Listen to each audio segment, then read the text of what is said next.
Hey everyone. Hello, For those of you who don't know us, my name is Bethany, my name is Steven.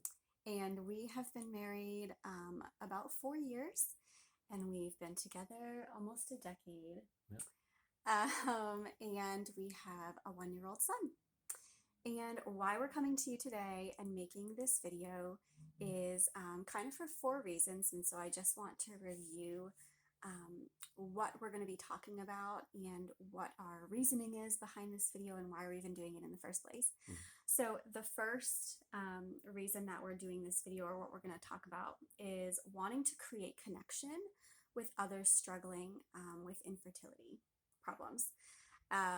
We That's part of our story, Yeah, and so that's what we one of the things that we're going to be talking about. Two is to give testimony to God working in huge ways in 2020, 2021, today. Basically, our point is that God is alive, God is working, um, and He is just as powerful and all in control today as He was when we read about Him working in Daniel's life or in Joseph's life or in Sarah's life, hmm all of those things. So that's number two. And number three is to encourage the church in their call, our call to care. And when I say church, I don't mean a church building. I don't mean a certain denomination. right. I mean the church people. The big C church Yes, worldwide. people of God, followers of Jesus, and our call that's been placed on each and every one of our lives to care for others, and to care about what God cares about. So that's number three. And then number four is to encourage and to kind of call to action others to share and to testify that God is working in their lives today. Because I think that as a whole, and we've definitely been challenged in this, and this is why we're kind of making this video. Yeah, I think that as a whole, as a church people, we're quiet. We're really quiet. yeah, And especially in New England, which is where we're based, which is where yeah, we're from, our families are from. And we're known as being really reserved, and we're known as being a little bit cold, and a little bit more standoffish, but God still works here. he He's does. still Yeah, here. And so we just want to encourage His people to stand up, to testify, to be loud, and Satan hates it. And yeah, so we're he all for does. Yeah, it. So that's just a little bit of recap of what we're going to be talking about in this video. And we hope that you enjoy it and that we can create awesome conversation and new friendships and who knows in yeah. the future from it. Okay. So we're gonna give you kind of like a quick timeline of how things have progressed.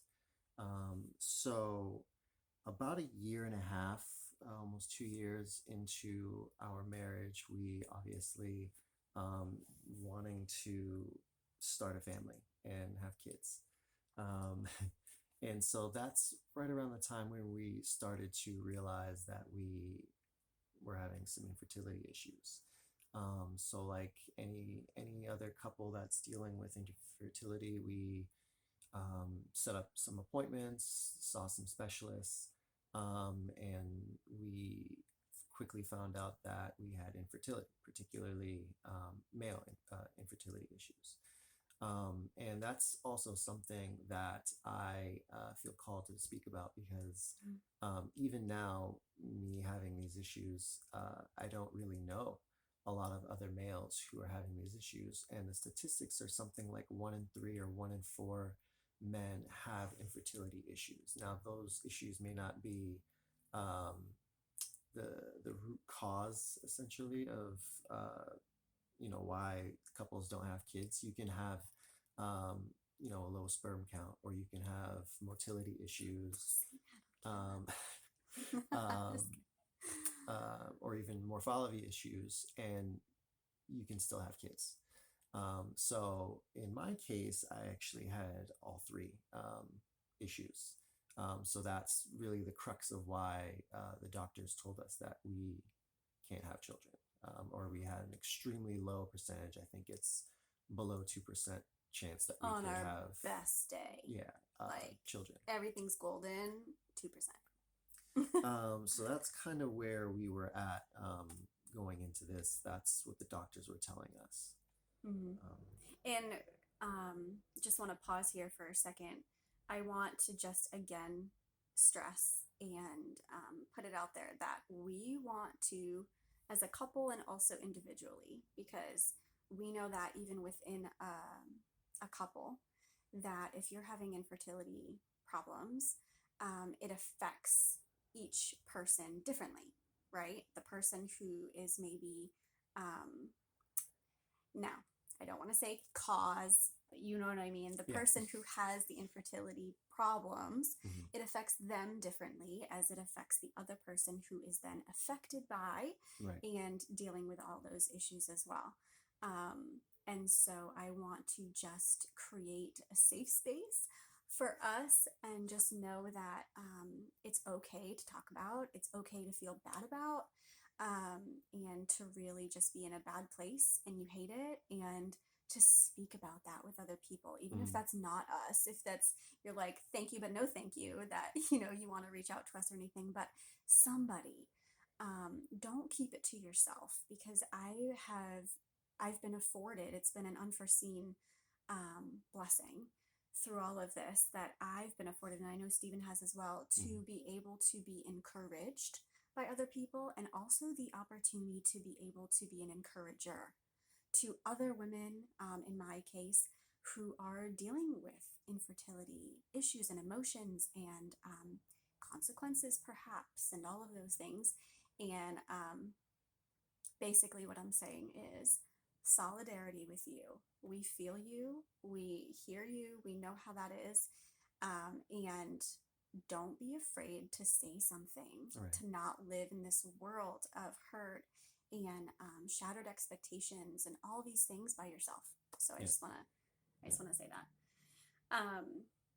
So you were leading into our big God moment, right? Yeah, yes. So we We've had had many, but this is one.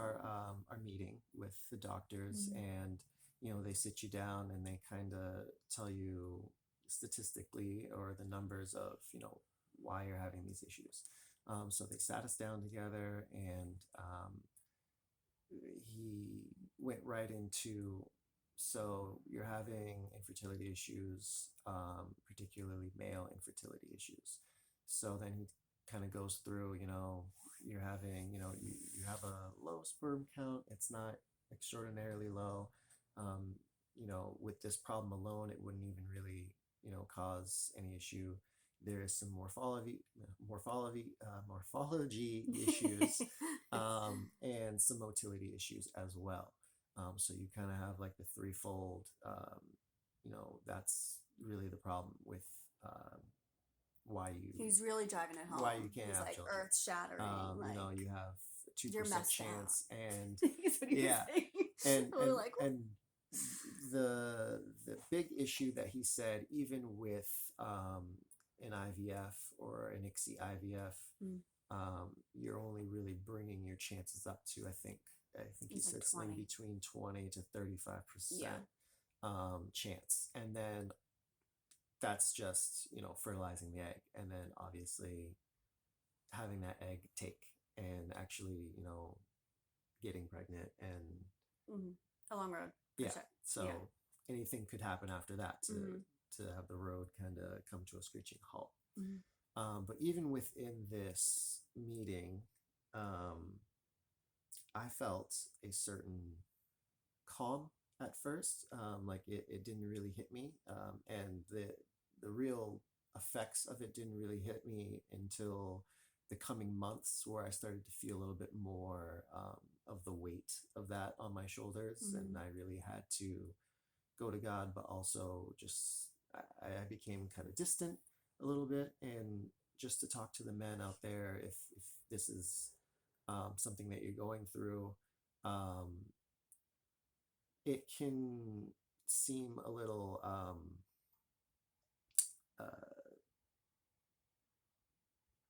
it can hit you, well, in your manhood, I suppose, is the best way to put it.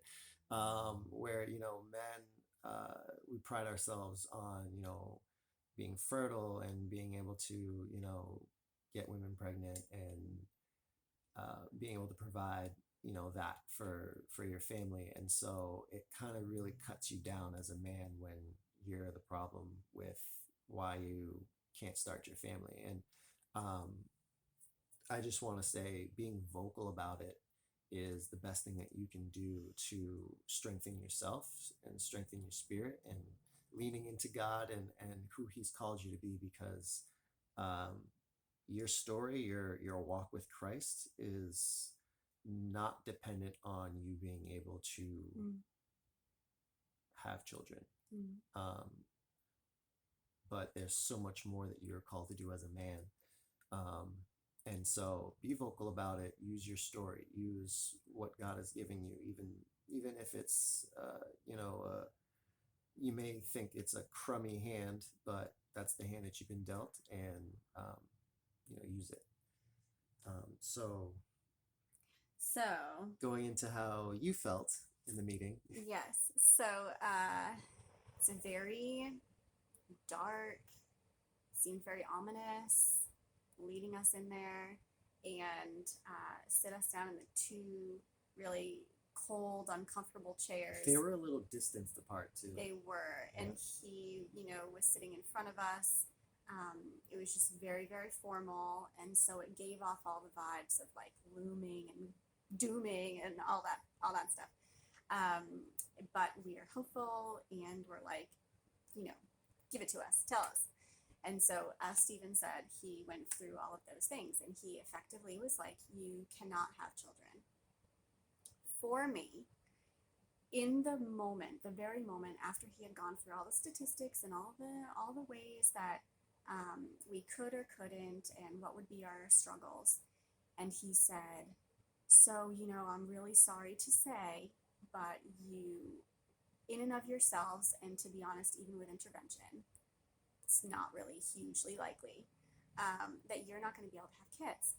And so at that moment, I don't know if I've ever really heard God's voice be more clear. It was as though an audible voice was in my head, like in my spirit. And he said, don't worry. He said, this is just more of an opportunity for me to work a miracle in your life. And that was it. And so this doctor just told us like this really awful news. And I felt kind of bad about it. I got like a smile on my face almost. And I was like, okay, thank you very much. Like, have a good day. Yeah. And he's like, he's probably like, did you hear what I just told you? Like, yeah, and they the kind of started to spitfire all the these other options Yeah. with the, we can do the ICSI and we can do this, and we'll think about it. I kind of started to tune it out a little bit. Yeah. Because he kind of shut down. Yeah, I kind of shut down a little bit. Yeah. I was in my own head. I had this weird calm over me, but at the same time, I was really just trying to mull over what just happened. Yeah. But yeah, like. And so I told him about it when we were coming out to the car, and and let's be real here, don't deny it. He was basically like, "That's good for you, Bethany, but don't talk to me right now about God's hope and God's voice, okay? Because I am really upset right now." Yeah. And I love to hear that he said that he had a calm, because it shows that those two can exist together. That you can be upset about something, you can be sad, you can be crying, you can be mad about something, and still have the hope, the peace, and the joy that comes from God. That's deep-seated. It's not a happiness, it's the joy and the deep-seated peace. And so I love that he was not totally wanting to talk about everything right then, but he still felt that God just really was with us. And and so then that led us to a few conversations. So that was kind of the meat and potatoes of like that story. So we'll quickly kind of go through this next part, which is adoption. So we actually both had felt the calling to adopt long before we even met each other. Mm. And so it was something that we always wanted to do. And so throughout this entire process of these last few years, the theme has been God really just tearing down expectations and really building a foundation on Him, on Yeah. trust, on faithfulness, on obedience. Obedience, Stable. obedience. Yeah. And so adoption, it wasn't the way that we expected that we were going to go into it, or even really the timeline. So we chose, kind of thrust into it, but we chose this is the time that we're going to adopt. Mm-hmm. Why didn't we go with anything else? Yeah, we didn't choose to do IVF or to have any other medical intervention.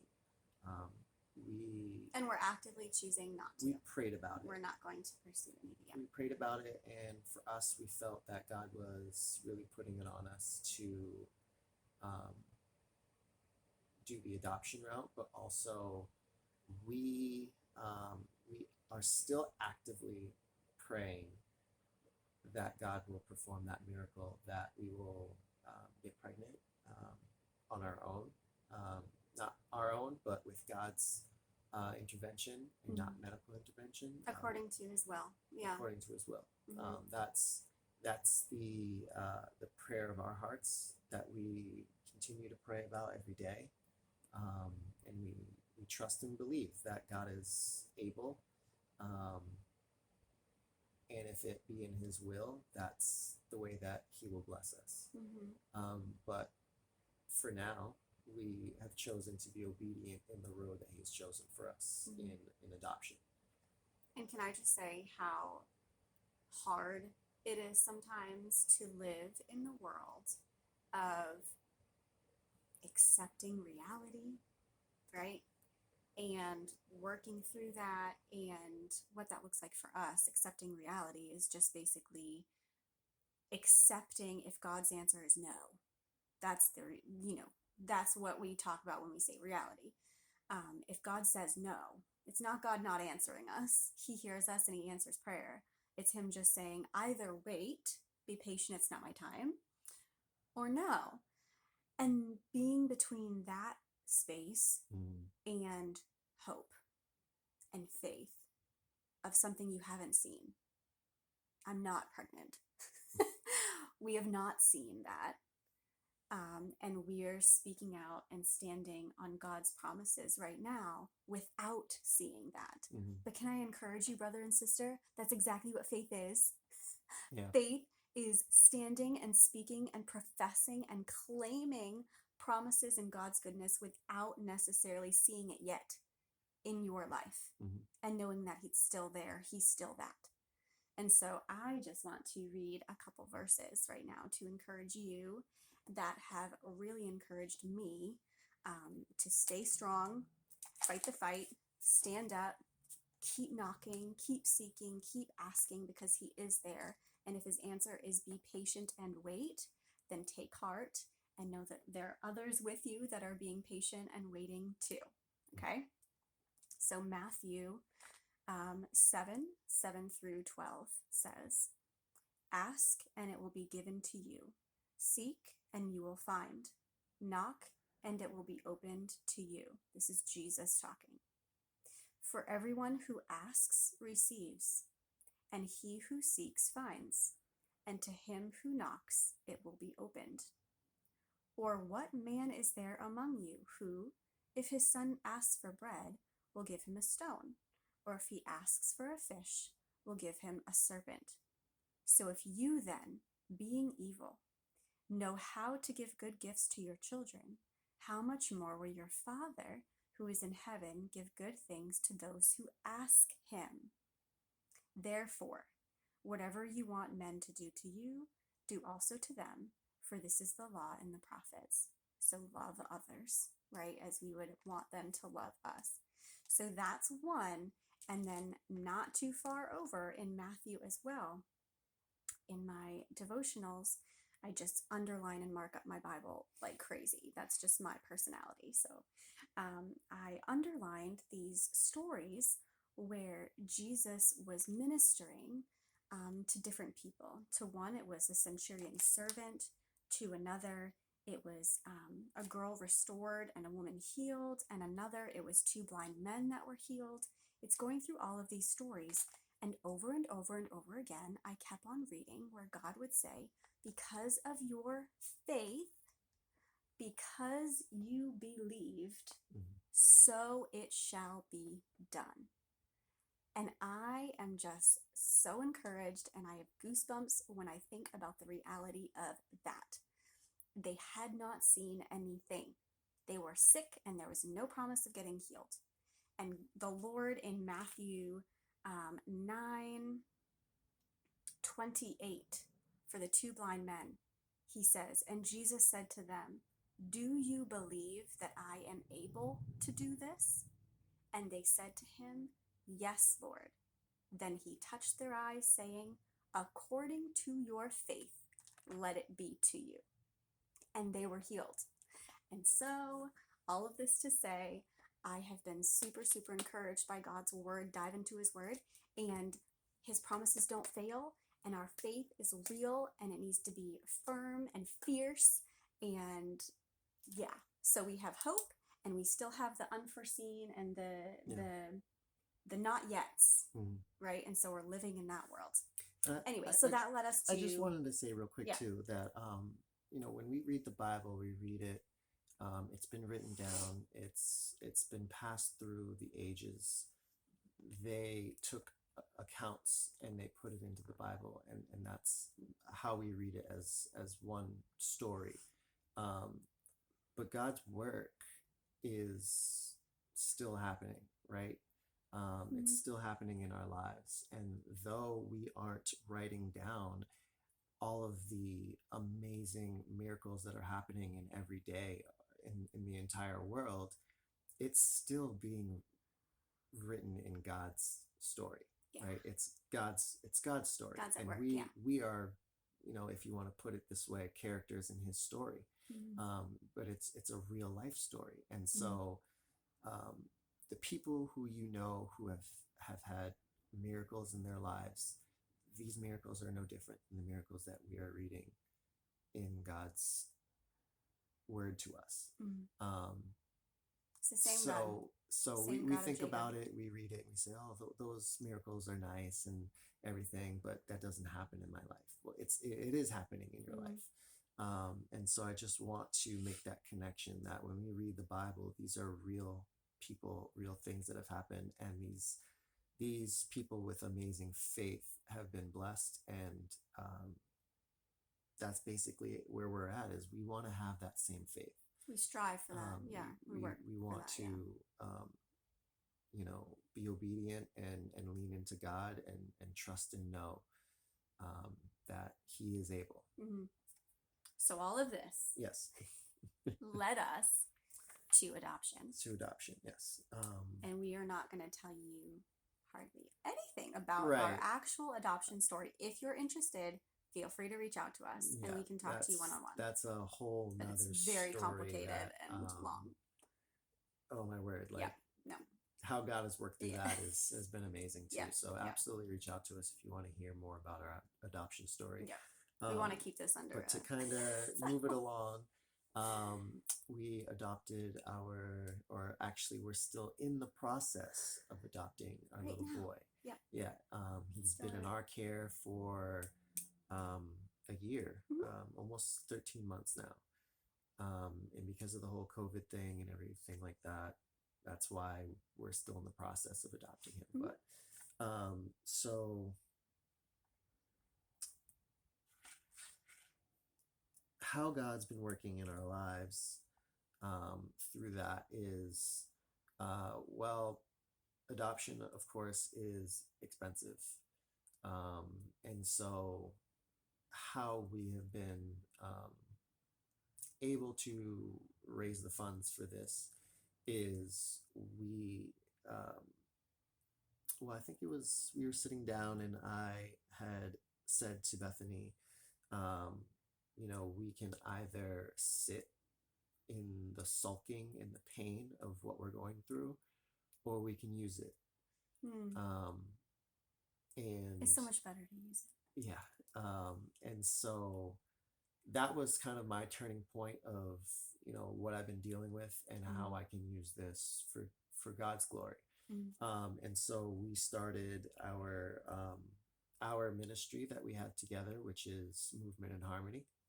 And if you want to know more about that, you can reach out to us as well. We're not going to really dive into too much about Movement and Harmony, but Movementandharmony.com. yes, Movement and Harmony. um, so we decided that we wanted to start a benefit for our adoption, which would help raise the funds to pay for it. And it is called the Breathe Life Benefit. You want to tell them a little bit about Breathe Life? Just a little bit. Yep. So why we named it Breathe Life is because my husband is a dancer and I am a singer. And for us individually, the arts in general, but I guess more specifically for him, dance, and more specifically for me, song and music, literally breathes life into us. And dealing with hardships in life, it's not just infertility. I know there are lots of other things that happen, unexpected deaths, sicknesses, relational breaks, and all these things. All through life's hard times, that is what revives us and is what breathes life into us. And we want this event to breathe life into others, and more specifically, breathe life into the church to answer the call to care for orphans, for the widow, for the family that's broken, relationally, to care relationally in a real way for the vulnerable. Mm-hmm. And so, as Christ breathes into us and air into our lungs, we hope and pray to be used to breathe into others that encouragement and that motivation, excitement, and hope. So that's kind of, yeah. So to kind of put some scripture to it, we take James 1:27 to heart, and that is one of our core verses that we use in our ministry. And I'll just read it really quick. It's pure and genuine religion in the sight of God the Father means caring for orphans and widows in their distress, refusing to let the world corrupt you.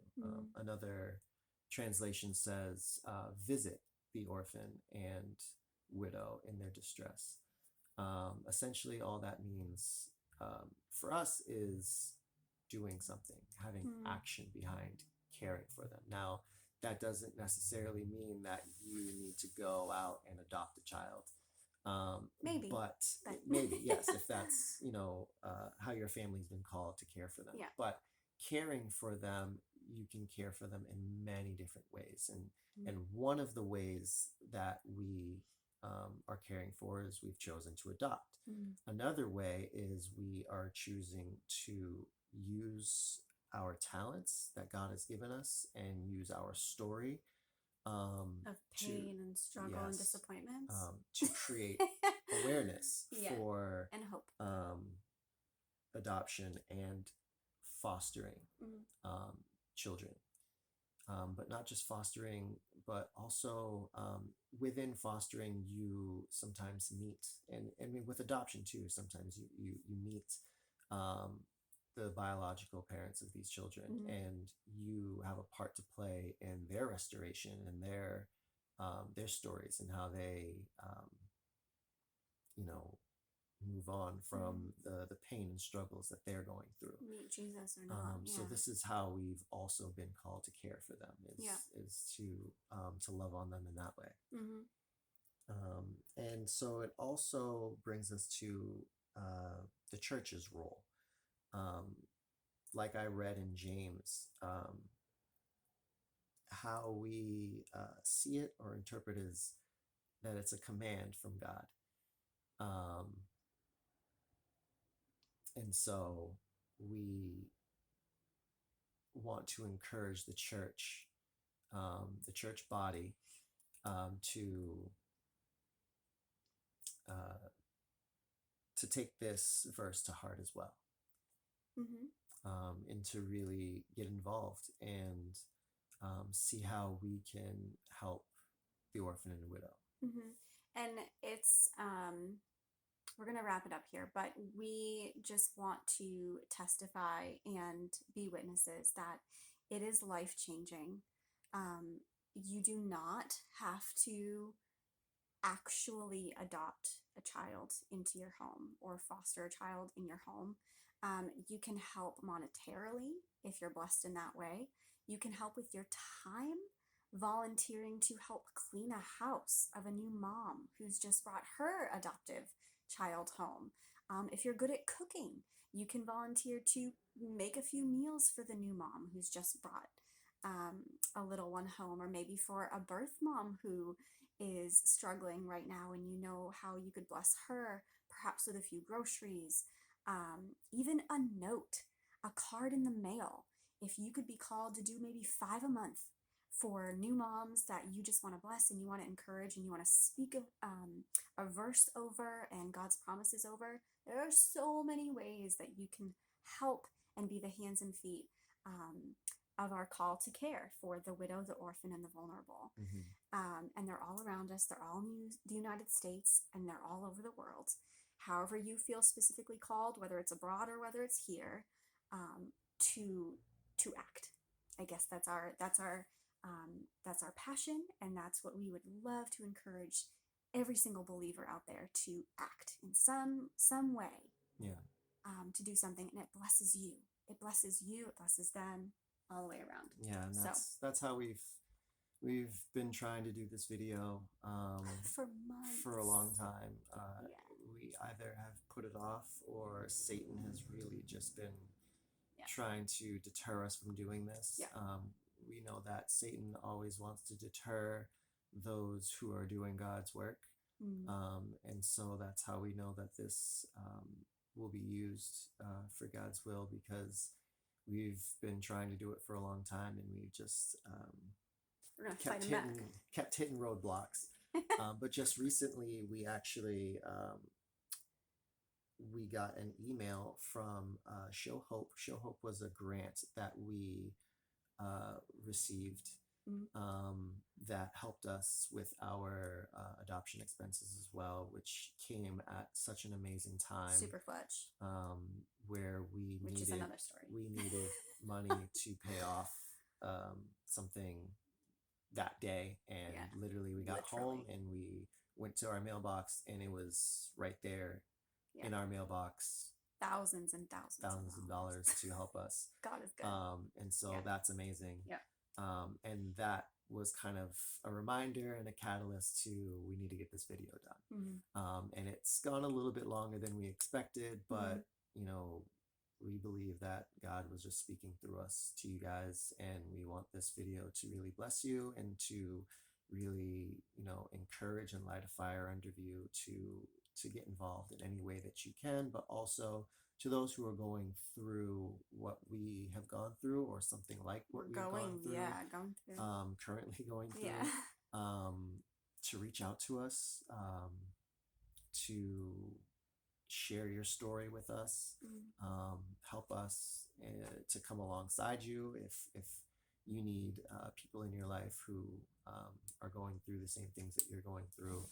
The adoption community is a huge community that not a lot of people know about until you get involved, and then it just totally turns your world upside down. And so connecting with people is very important.